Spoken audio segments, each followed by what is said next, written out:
Hi yours.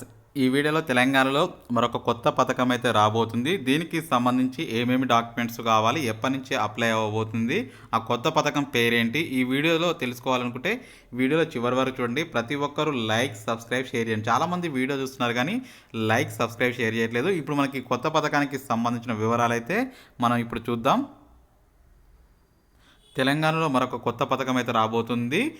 దీనికి సంబంధించి జీవన్ రెడ్డి గారు కీలక వ్యాఖ్యలు అయితే చేయడం జరిగింది. త్వరలో కళ్యాణ లక్ష్మి అమలుపై చర్యలు తీసుకుంటామని చెప్పడం జరిగింది. అదేవిధంగా 100 రోజుల్లో 6 గ్యారెంటీలు ఏ విధంగా అయితే ఇవ్వాలని ప్రభుత్వం ఆ లక్ష్యంతో పనిచేస్తుందో అదేవిధంగా దరఖాస్తులకు కూడా స్వీకరణ జరుగుతుంది అని చెప్పేసి తెలుస్తుంది. ఈ నెల 6 వరకు దరఖాస్తులు అయితే స్వీకరించిస్తున్నాము అని చెప్పేసి కూడా మనకి సమాచారం రావడం జరిగింది. అయితే అదేవిధంగా కళ్యాణ లక్ష్మికి సంబంధించి పథకం డిసెంబర్ 7న కాంగ్రెస్ అధికారంలోకి వచ్చింది. ఆ తేదీ తర్వాత ఎవరైతే వివాహం చేసుకుంటారో ఆ జంటకు మాత్రమే కొత్త పథకం అర్హులవుతారు. అంతకుముందు పాత పద్ధతిలోనే వాళ్ళకి ఇస్తాము.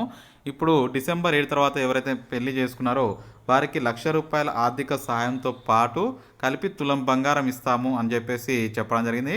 అంటే మీరు గమనించుకోవాల్సిన విషయం ఏంటంటే డిసెంబర్ 7 తర్వాత ఎవరైతే పెళ్లి చేసుకున్నారో వారికి ₹1,00,000 ఆర్థిక సహాయంతో పాటు తులం బంగారం ఇస్తాము అని చెప్పేసి చెప్తున్నారు. గతంలో డిసెంబర్ 7 కంటే ముందు ఎవరైతే పెళ్లి చేసుకున్నారో పాత పద్ధతిలోనే వాళ్ళకి ఉంటుంది అని చెప్పేసి చెప్పడం జరుగుతుంది.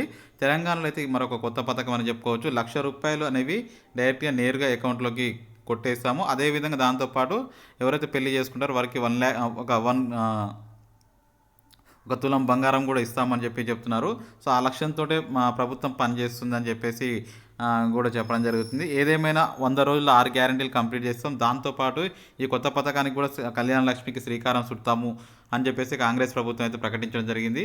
ఇది మొత్తానికైతే దీనికి సంబంధించి త్వరలో ఎవరైతే అర్హులవుతారో మీ మ్యారేజ్ సర్టిఫికేటు, అదేవిధంగా పెళ్లి కార్డు, దానికి సంబంధించి ఫొటోస్ ఇవన్నీ తీసుకొని వెళ్ళేసి మీరు రిజిస్ట్రేషన్ ఆఫీస్లో అప్లై అయితే చేసుకోవచ్చు. ఇది మొత్తానికైతే దీనికి సంబంధించిన అప్డేట్స్. ఖచ్చితంగా నచ్చితే లైక్ చేయండి, షేర్ చేయండి. Thank you for watching. Have a nice day.